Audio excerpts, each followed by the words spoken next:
মধ্যপ্রাচ্যে পরিস্থিতি দিন দিন আরও উত্তপ্ত হয়ে উঠছে। ইরান ও ইসরায়েলের মধ্যে চলমান যুদ্ধ এখন শুধু দুই দেশের মধ্যেই সীমাবদ্ধ নেই, বরং পুরো অঞ্চলকে জড়িয়ে ফেলেছে।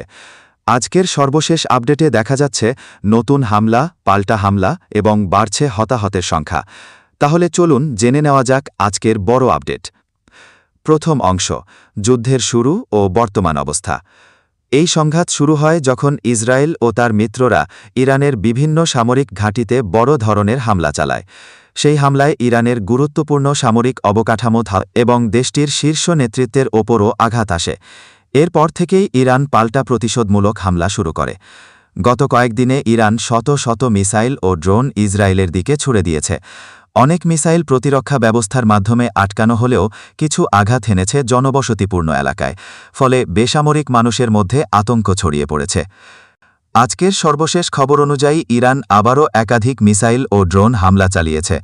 মধ্যপ্রাচ্যের কয়েকটি দেশে এই হামলার প্রভাব পড়েছে এবং অনেক মিসাইল আকাশেই প্রতিরোধ করা হয়েছে। এদিকে ইসরায়েলও থেমে নেই।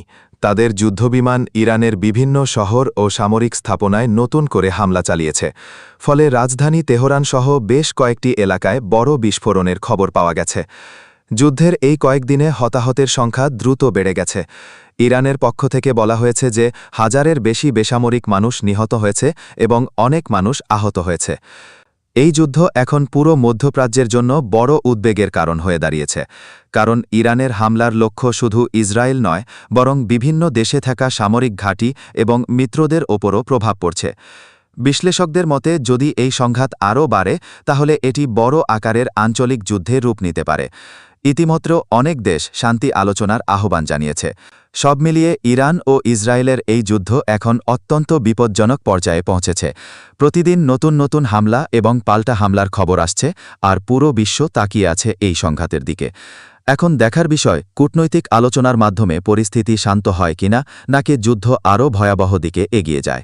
এই ছিল ইরান ও ইসরায়েল যুদ্ধের আজকের সর্বশেষ আপডেট। ভিডিওটি ভালো লাগলে লাইক করুন, চ্যানেলটি সাবস্ক্রাইব করুন এবং নতুন আপডেট পেতে আমাদের সাথে থাকুন। ধন্যবাদ।